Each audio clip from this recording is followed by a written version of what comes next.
Amém, igreja? Amém. Cumprimento a igreja na Santa Paz do Senhor Jesus. Amém. Vamos se colocar de pé.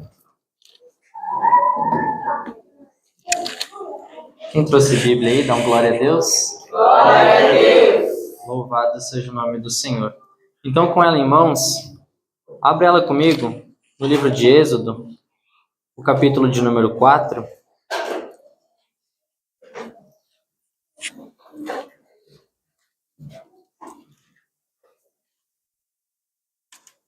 Êxodo, o segundo livro da Bíblia, o capítulo de número 4. Nós vamos ler os versículos 1 e 2, o 10 e o 12. Em nome de Jesus. A igreja que encontrou, diga amém. Amém. Assim diz a palavra do Senhor.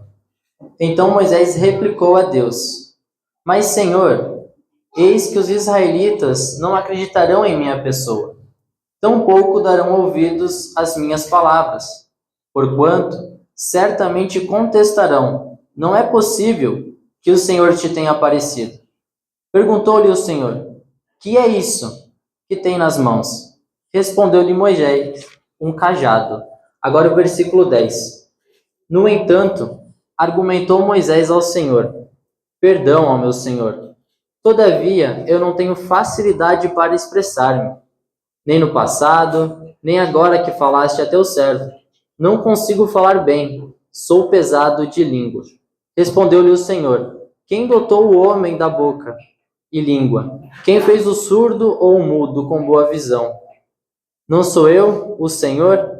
Agora, portanto, vai, e eu estarei contigo, e te ensinarei o que has de falar e como falarás. Contudo, insistiu Moisés com ele: ah, Senhor, peço-te que envie outra pessoa. Então o Senhor se irou com Moisés. Ele disse: não tens a teu irmão Arão, o levita? Eu sei que ele tem facilidade para falar, e eis que ele já está chegando.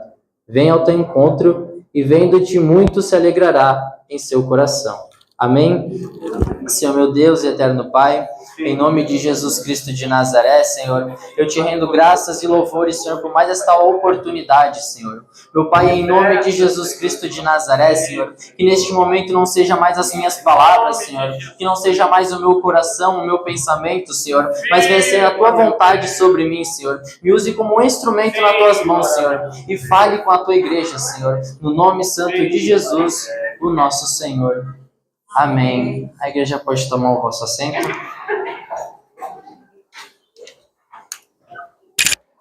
Agradecendo ao pastor pela oportunidade de estar trazendo mais uma palavra aos irmãos. É algo extremamente feliz poder falar daquilo que a gente gosta, daquilo que a gente adora, daquilo que a gente ama, que é o nosso Senhor. Saber que um dia fomos libertos e hoje o nosso amor, a nossa vida é falar que Ele cura, é falar que Ele salva, é falar que Ele liberta. Entendemos o porquê estamos nessa terra e isso nos alegra muito, em saber que isso tudo é passageiro e que logo, logo estaremos juntos, mas ao lado dele. Igreja, o livro de Êxodo, ele vai nos trazer o significado de saída. Porque neste livro, nós vamos ver o povo de Deus tendo seu escape de um momento muito dificultoso a qual passaram. A Bíblia nos declara que no primeiro capítulo de Êxodo vai surgir ali a morte do então governador, que era José, e o crescimento e ocupar o cargo agora um faraó novo. Este faraó, ele não conhecia José e não sabia do que tinha passado, mas ele viu o povo de Deus, e ele via aquele povo e ele viu o grande crescimento que aquele povo estava tendo. E isto causou um certo medo em seu coração, porque ele temia o povo criar uma rebelião e vir contra os egípcios, tomando o lugar daquilo que eles tinham. Observamos que nessa noite, Deus ele quer deixar uma palavra para o teu coração sobre chamado. Porque a gente vê que quem foi o libertador desse povo, e eu sei que você conhece a história, foi Moisés. Só que Moisés, quando a gente vê por cima, a gente vê ele passando naquele mar vermelho. Moisés clamava e Deus respondia. Moisés em cima do monte falando com Deus. A gente vê um Moisés assim. Só que Moisés, igreja, ele teve medo. Moisés, ele não queria fazer o que ele foi chamado. Moisés, ele queria parar. Moisés, ele quis desistir. Então Moisés, ele não é um super-herói. Não. Mas ele é alguém como eu e você. Porque quando nós somos chamados por Deus, nós temos dúvidas. Se isso tudo é verdade. Se isso tudo é real. Se isso vale mesmo a pena fazer. E foi isso que se passou na cabeça desse grande homem Moisés. Então não podemos olhar Moisés apenas como um homem que libertou aquele povo que foi usado nas mãos do Senhor. Mas a gente tem que olhar também os momentos em que Moisés quis parar. Porque isso também nos fortalece na nossa caminhada. Porque eu não sei se você está há muito tempo, há pouco tempo, ou está começando o Evangelho. Mas eu sei que independente do tempo, vai chegar um momento em que você vai pensar assim, será? Será que tudo isso está sendo na direção de Deus? Será que eu estou cumprindo aquilo que Deus me chamou? Mas Deus, ele quer te responder isso nessa noite. O nome de Moisés, ele tem o significado de aquele que foi tirado das águas. Porque antes de Moisés nascer, houve um decreto segundo o faraó que assumiu. O primeiro decreto que ele vai fazer é que o povo deveria ter mais peso sobre os seus trabalhos. O segundo decreto, ele vai fazer que toda criança que nascesse fosse morta do sexo masculino. E a terceira seria que os recém-nascidos, os que já nasceram, eles deveriam ser jogados no rio. Uma forma de matá-los também. Observamos que o primeiro, ele vem para trazer peso. E quando eu olho essa passagem, a gente observa que Faraó, ele vai largar os decretos sobre as mulheres que faziam os partos, que eram ali Puá e Sifra. Essas mulheres faziam os partos das mulheres hebreias. E ele fala assim, olha, toda criança que nascer, vocês têm que matar, antes delas gerar já para fora, vocês têm que matá-las, dar um jeito. Só que essas mulheres, elas temem a Deus, e não fazem aquilo que o faraó ordenou. Antes, elas declaram as seguintes palavras, as mulheres hebreias não são como as egípcias, porque são vivas e já têm dado à luz aos filhos antes que a parteira venha a elas. E eu meditando, Deus me revelava algo muito profundo. As mulheres antes de fazer, não dava tempo. Por quê? As mulheres hebreias geravam rápido, faziam rápido. As egípcias já não eram assim. Quando a gente olha para o livro de Jeremias, no começo de seu chamado, Deus vai olhar Jeremias e vai falar assim, Jeremias, o que tu vê? Jeremias vai falar assim, Senhor, eu vejo uma amendoeira.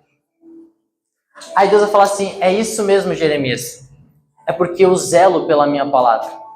E ela vai acontecer rapidamente. Porque a amendoeira, ela é a primeira árvore que brota na primavera. O que eu quero liberar para o teu coração nessa noite, igreja, é que você talvez está sofrendo com algum decreto que o inimigo colocou sobre a sua vida. Mas saiba que a porta, ela será aberta rapidamente. Assim como aquelas mulheres davam à luz antes do inimigo tentar arrancá-las. Assim como Jeremias, ele via aquela amendoeira e sabia que a palavra de Deus ia se cumprir rapidamente. Assim eu profetizo nessa tua vida, nessa noite, que os milagres de Deus acontecerão rapidamente. Antes de você esperar, os milagres vão estar na sua mão. Antes de você esperar, a saúde vai estar na sua mão. Antes de você esperar, a libertação vai estar na sua mão. Mas isso é para quem serve, e isso é para quem adora. Isso é para quem é hebreu, isso é para quem é sofredor pelo amor de Cristo. Se você dê um glória a Deus nessa noite. Então o faraó ele vai dar uma nova ordem a todo o seu povo, dizendo que os que já nasceram deveriam ser lançados no rio.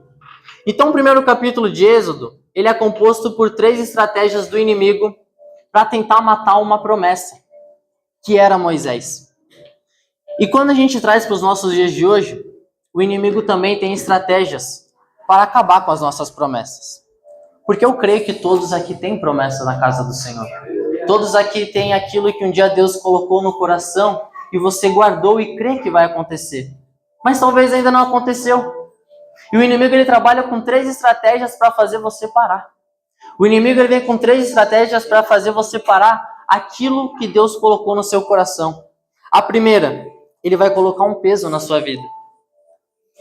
Ele vai colocar um peso na sua oração. Ele vai colocar um peso no seu culto. Ele vai colocar um peso lá no seu trabalho, porque sabe que lá dentro você vai ter crescimento. Aí ele vai lá e vai multiplicar o peso, pensando assim, com peso eu paro. Com um pouquinho mais de cansaço nele, ou nela, eu vou parar. Ela vai enfraquecendo, ela vai decaindo. A segunda que ele tenta é mandar matar os seus sonhos. Ou seja, algo que está nascendo ainda no seu coração. É quando você pensa em fazer algo para o Senhor. É quando você pensa, talvez, em comprar algo grande para você. Algo que é um sonho. O inimigo vem para tentar matar no nascimento. Usando pessoas dizendo assim, não vai dar certo. Você não vai conseguir. Seja um casamento, eles vêm dizer assim, olha, não vai dar certo esse casamento.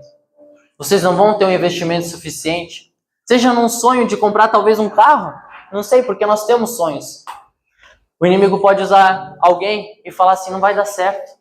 Não vai conseguir. O terceiro, ele tenta matar aquilo que já nasceu. Tu já está com um projeto na mão. E aí vem uma pessoa e libera uma palavra para ti e fala, não vai dar certo, tu perdeu. E por vezes, nós perdemos na estratégia do inimigo. Por vezes, nós deixamos se levar por aquilo que vem na nossa mente. Porque essa voz que vem na sua mente dizendo para você parar, é o próprio inimigo te lançando uma seta. Mas a mesma voz que vem assim, continua, marcha, caminha, essa voz do Espírito Santo. Só que surge uma guerra dentro da nossa mente sobre qual voz devemos seguir. O que é verdade? O que realmente é Deus falando no nosso coração? Quando Ele coloca peso em nossas vidas, igreja, eu tenho uma palavra de Deus para o teu coração. Que quando o inimigo ele vem para colocar o peso, Deus ele vem respondendo para você em Isaías 40:31, que aqueles que esperam no Senhor renovarão as suas forças. Aleluia. Aquele que espera no Senhor vai renovar as suas forças. Quando eu olho para Salmos de número 91, vai dizer, aquele que habita no esconderijo do Altíssimo, a sombra do Onipotente descansará. Aleluia. Direi do Senhor, Ele é o meu Deus, o meu refúgio e a minha fortaleza. O que Deus quer falar para o meu e para o teu coração nessa noite? O peso que o inimigo colocou na tua vida. Aquelas mensagens que vêm na sua cabeça dizendo, para, não vai dar certo, não vai ter libertação, não vai ter saúde, não vai ter crescimento no ministério, casamento, projetos não vão dar certo. Igreja, guarda essa palavra no teu coração. Isaías 40:31. Aqueles que esperam no Senhor renovarão as suas forças. Eu imagino o salmista dizendo assim, aquele que habita no esconderijo do Altíssimo. Sabe por quê, igreja? O dia mau, ele vem para mim, ele vem para você, ele vem para o justo, ele vem para o ímpio. O dia bom, ele vem para mim, ele vem para você, ele vem para o justo, ele vem para o ímpio. Mas quando nós estamos debaixo na sombra do Onipotente, é somente quem é justo. Debaixo da sombra do Onipotente, é somente quem é justo. E debaixo da sombra do Onipotente, igreja, você tem descanso, você tem refrigério, você sabe que ainda que a dor esteja, você sabe que ainda que as lágrimas desçam no dia, no outro dia virá alegria, igreja. Quando estamos debaixo das mãos do Senhor, nós podemos dizer aqueles salmos que ainda que me falte algumas coisas, Deus é a minha fortaleza, Deus é quem me guia, o Senhor é meu pastor e de nada eu terei falta. Igreja, quando estamos debaixo das mãos do Senhor, temos providência, temos vitória, temos conquista, mas isso é para quem espera no Senhor, porque quem não espera, cai. Quem não espera, se leva. Assim como Elias se levou para baixo do pé de zimbro, pedindo a morte. Mas quem espera, assim como eu e você, estamos aqui num culto de quarta-feira, alguns bocejando de sono, mas estão aqui para ouvir a palavra de Deus. Aleluia. Alguns sabendo que amanhã vai ter um dia duro ainda no trabalho, mas estão aqui ouvindo a palavra de Deus. Alguns que passaram um dia tribulado, mas estão aqui ouvindo a palavra de Deus. Você que está aqui, você espera no Senhor. E você espera nessa promessa que Deus te fez. Mas você tem um chamado também. E não podemos esquecer do que Deus quer falar conosco, sobre o chamado. Porque promessas só são realizadas de acordo com a obediência. A promessa de Deus ela não acontece de qualquer jeito. Para a promessa ser realizada, a gente precisa ter obediência no chamado de Deus. A promessa só foi realizada aqui porque Moisés ele teve que ser obediente à voz de Deus. Porque se Moisés não é, o chamado de Moisés acabaria ali. Mas Moisés foi obediente à voz do Senhor. Observamos que agora no capítulo de número 2, a Bíblia vai declarar que um varão vai se casar com uma mulher. E essa mulher ela vai dar luz a um filho. Este menino, ele vai ficar 3 meses com ela. Após 3 meses, ela não consegue mais segurá-lo. E joga pelo rio, junto numa arca, e coloca este menino no rio. E você sabe quem é? É Moisés. Agora Moisés estará nas águas. E quem sai do palácio para se banhar é a filha de Faraó. Quando ela chega à beira do rio, ela vê a arca. Ao pegar a arca, ela abre e se move de íntima compaixão pelaquela criança. E reconhece que é um hebreu, pela sua vestimenta. Agora o menino, ele vai ter que ter uma direção. Porque ela se moveu de íntima compaixão e não queria matá-lo, de acordo com o decreto. Ela vai pedir para sua irmã ver alguma situação para deixar aquele menino vivo. A menina, então, vai procurar uma hebreia para cuidá-lo. Quando essa mulher vai procurar, ela acha a própria mãe de Moisés. Não sabia, porém era ela. Chama essa hebreia para cuidar. Então agora Moisés volta para os braços da sua mãe. Um plano de Deus. Moisés vai passar um tempo com a sua mãe agora, e após um crescimento, ele tem que voltar para o palácio, pois esse foi o acordo que eles fizeram. Moisés passa um tempo, tem crescimento, vai para o palácio. No palácio, ele vai passar cerca de 40 anos, aprendendo lá dentro, da sua melhor formatura, estudos e as demais coisas, tendo um crescimento muito grande lá dentro. Certo dia, Moisés ele vai sair do palácio. E quando ele sai, ele vê um egípcio espancando um hebreu. Isso causou ira em Moisés, que vai lá e mata o egípcio. Pessoas viram ao redor, e é como o pastor disse, uma nuvem de testemunhas. Pessoas viram ao redor o que aconteceu. E isso vai chegar até os ouvidos de Faraó. Quando o Faraó descobre, surge uma ira contra Moisés. Moisés, com medo, vai fugir. Moisés deixa estudo, Moisés deixa talvez um cargo que ele poderia ser futuramente um faraó. Moisés ele deixa tudo e ele foge rumo ao deserto. Agora Moisés vai parar na terra de Midian, dos midianitas. E lá ele vai conhecer a sua esposa, vai conhecer o seu sogro e vai começar uma nova vida. Moisés ele passa 40 anos ali.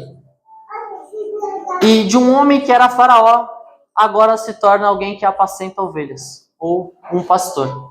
O homem que poderia ser um faraó, agora se torna alguém que apacenta ovelhas. Certo dia Moisés está apacentando as ovelhas e ele vê uma sarça, ou seja, um arbusto que é formado por espinhos que está queimando. E o que chama a atenção de Moisés não é ele pegar fogo, mas é o fogo não se consumir. E Moisés ele resolve se aproximar. E aqui a gente começa a falar de chamado. Porque o nosso chamado, e eu sei que o meu começou e o seu também começou, com um interesse de conhecer mais de Deus. De quem louva, de descobrir mais louvores. De quem toca, de tocar mais louvores. De quem prega, buscar mais a palavra. De quem ora, de orar mais. De quem jejua, jejuar mais. O interesse de buscar mais de Deus. E isso foi o de Moisés. Ele quis se aproximar daquilo que chamou a atenção dele. Quando Moisés está se aproximando, ele ouve uma voz. Ó, lugar que tu vai pisar é a terra santa, então tira as sandálias. Mas por que tirar as sandálias? Porque as sandálias eram do Egito. E Deus ele estava tão irado com o Egito que ele não queria nem que aquilo tocasse no seu solo sagrado. Então Moisés ele tira. O nosso chamado ele começa primeiro com interesse. Segundo, tirar algo para entrar na presença de Deus. Porque não tem como a gente viver um chamado tendo costumes antigos. Para a gente viver o chamado de Deus, a gente tem que largar muita coisa. E eu sei que você largou. E eu larguei também. E é um privilégio, você sabe disso. Mas é muito difícil largar aquilo que tu já está acostumado. Aquilo que tu já tem convívio. E Moisés agora ele tem que tirar aquilo dos pés. Ele tira e entra na presença. E agora vai começar a ter um diálogo entre ele e Deus. Quando Deus começa a falar com ele, Deus fala assim, olha Moisés, trazendo assim para os irmãos num resumo. Eu quero libertar o meu povo. O meu povo está sofrendo. Isso, aquilo. Não estou irado com o Egito. Eles estão fazendo isso e aquilo com o meu povo. É muito peso. Eu estou sentindo dó deles. Eu tenho misericórdia deles. E aí Moisés ele começa a escutar a palavra de Deus. E quando ele começa a falar, ele diz assim, olha, eu sou o teu Deus, o Deus de teus pais, o Deus de Abraão, de Isaac e de Jacó. E aí Moisés ele começa a falar assim, eu vou ir de Bíblia para não falar heresia. Quando eu for aos filhos de Israel e comunicar, o Deus de vossos pais me enviou até vós, e me questionarem qual o seu nome, o que eu deverei fazer. Moisés ele começa a questionar Deus durante o seu chamado. Deus não chamou Moisés para questionar. Deus chamou Moisés para servir. Mas Moisés começa a questionar. O que eu vou falar? Aí Deus diz, fala que eu sou o que sou. Porque Deus é aquilo que precisamos. E você sabe disso. E quando você está doente, Deus é a tua saúde. Quando você está com frio, Deus é o teu calor. Tudo que você precisa, Deus é na tua vida. E Moisés ele ouve essa palavra, mas mesmo assim continua o questionamento. E aí vai chegar um momento em que Deus fala assim, passa as instruções para Moisés. Fala, Moisés, tu vai lá, tu vai fazer isso e aquilo, vai juntar os anciões, vai juntar as autoridades de Israel e vai anunciar. Aí passa, entramos no capítulo 4. Deus ele vai conceder poderes a Moisés. Aí o versículo 1 que a gente leu vai dizer assim, então Moisés replicou a Deus, mas Senhor, eis que os israelitas não acreditarão em mim. Presta muita atenção nisso, igreja. Qual que era a preocupação de Moisés aqui? O que os outros vão pensar. O chamado de Moisés era para fazer a obra. E Moisés estava preocupado com o que o povo ia pensar dele. Por que muitas das vezes a gente se preocupa com o que o outro vai pensar? Eu sei que a opinião às vezes vale muito a pena. Principalmente do nosso pastor, de irmãos que têm um ministério. Só que tem pessoas de fora, igreja, que vão opinar na tua vida. Tem pessoas de fora que vão opinar, olha como ele mudou, não participa mais da roda de amigos, não faz mais isso, não faz mais aquilo. Só que para o chamado, a gente tem que negar essas coisas. E Moisés ele estava preocupado com o que iam falar. Aí Deus começa a dizer, Moisés, tu está preocupado? Então eu vou te provar que eu vou ser contigo. Aí ele diz assim, o que tu tens?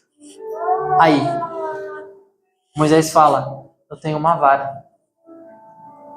Você percebeu que Deus não pediu, não falou assim, Moisés, tu tem que ter isso para fazer a minha obra. Deus falou assim, Moisés, o que tu tens? Igreja, para tu fazer a obra de Deus, é o que tu tem. Se tu tem um pouquinho, vai no pouquinho. Se tu tem mais ou menos, vai no mais ou menos.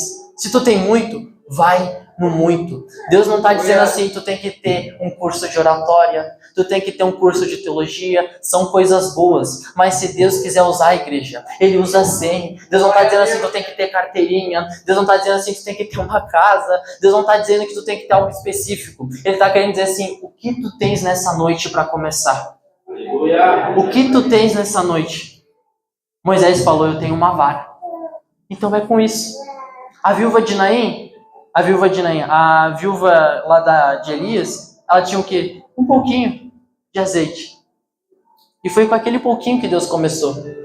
Porque é no pouco, igreja. Tu não precisa ter muito para começar aquilo que Deus reservou para a tua vida. Começa no pouco e Deus vai te acrescentar muito. Aí eles continuam a conversa. E o Senhor começa a mostrar os poderes a Moisés. Moisés, ele toca na vara, a vara vira uma cobra. Aí ele toca de novo, vira uma vara de novo. Aí Moisés vai tocar no peito, aí a mão fica leprosa. Aí Moisés tira a mão tá leprosa. Ele coloca a mão fica curada. Começa a mostrar os poderes. Só que para Moisés ainda não estava suficiente. Moisés vai olhar e vai dizer assim: mas Senhor, eu não sei falar. Mais uma desculpa. Eu não sei falar, Senhor, eu sou um homem eloquente, de língua pesada. Igreja, o que Deus quer falar para o meu e para o teu coração? Eu sei que aqui tem irmãos que fazem a vontade de Deus. Eu sei que aqui tem irmãos que já fizeram todas essas coisas que Moisés fizeram e já estão seguindo o seu chamado, seguindo o seu propósito. Mas não se engane que um dia pode vir a dúvida. Que um dia pode vir uns comentários lá fora dizendo: por que tu não para? Um dia pode vir alguém falando assim: meu, tu não prega nada. Mas quem disse que o homem tem opinião sobre o que Deus prometeu? Não pense que a opinião do homem, que aquilo que o homem faz tem mais poder do que a palavra de Deus. Porque o que Deus mais me revelou nisso, igreja, que tem muitas pessoas que já visitaram a sarça, que já tiveram interesse, que já tiraram as sandálias, mas ainda não seguiram o seu chamado. Porque Moisés não queria seguir. Mas Deus falou: tu vai.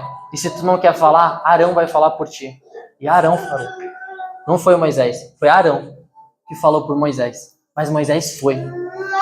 Só que às vezes a gente está na sarça e pensa que a sarça é o lugar que devemos ficar. Só que a sarça, igreja, é só um momento. A sarça é só um local de se aproximar de Deus, de ter uma conversa com Deus. Mas a sarça não é o lugar da gente ficar. O nosso lugar, igreja, é ir buscar a libertação de quem precisa. O nosso lugar, igreja, é abrir mares para pessoas passarem. O nosso lugar, igreja, é abrir aquele mar para a nossa família passar. O nosso lugar, igreja, é abrir portas para pessoas que estão precisando. Porque Deus me chamou e Deus te chamou, mas não nos chamou para ficar dentro da sarça, questionando Deus, o que eu devo fazer, o que eu tenho, o que eu não tenho, não. Deus, quando Ele te chama, é Ele quem te capacita, é Ele quem vai te dar as armas para lutar. Não pense que vai vir de você, porque eu também não sei falar em público, mas Deus vai usando de uma forma ou de outra, porque é Deus. Porque, sinceramente, se fosse por mim e por você, você não subiria nesse altar. Mas você sobe porque Deus te coloca aqui. Não tem os pregadores quando pregam? Eu nem usei o esboço. Porque não é a gente. É Deus quem coloca as palavras. É Deus quem direciona. Muitas das vezes a gente tem um plano e Deus tem outro bem melhor e bem maior do que a gente almeja. Mas a gente só entende isso quando a gente coloca no nosso coração que a sarça não é lugar de parada. A sarça é um lugar de conhecimento de Deus. Mas o nosso lugar é ir buscar a igreja. É seguir o nosso chamado. É que nem Paulo, quando ele teve o chamado dele. Ele teve que ir. Ele teve que ir evangelizar. Porque ele sabia que o evangelho era esse para ele. O chamado dele era esse. Por isso que ele fala com Pedro: olha, se tu quer ficar aí, tu fica. Mas eu vou ir porque é o meu chamado. Eu preciso cumprir. E não é à toa que foi um homem que compôs mais da metade do Novo Testamento. Mas é porque ele teve que sair. Então, o teu chamado, faça ele conforme você tem feito na casa do Senhor. Mas se você sente que você pode fazer mais, faça mais para o Senhor, igreja. Se você sente que você pode sair mais, vai mais. Se você sente que você pode orar mais, ore mais. Se sente que pode meditar mais, medite mais. E saiba que a sarça não é o nosso lugar de parada. A igreja se coloca de pé em nome de Jesus.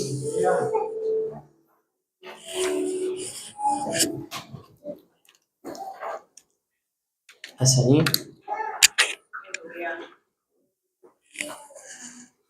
A palavra que a missionária deixou para nossa meditação. E Deus pelejará por vós, e vós vos calareis. Porque não é momento de questionar Deus se eu devo ir ou não. Não é momento de questionar Deus se eu posso ou não posso. Quando Deus mandou, vai com os dois pés. E se Ele mandou, é a melhor coisa que tem, igreja. Não negue o chamado de Deus. Não negue o que Deus te chamou para fazer. Louvado seja o nome do Senhor. Aleluia. Salve os irmãos com a paz do Senhor. Amém.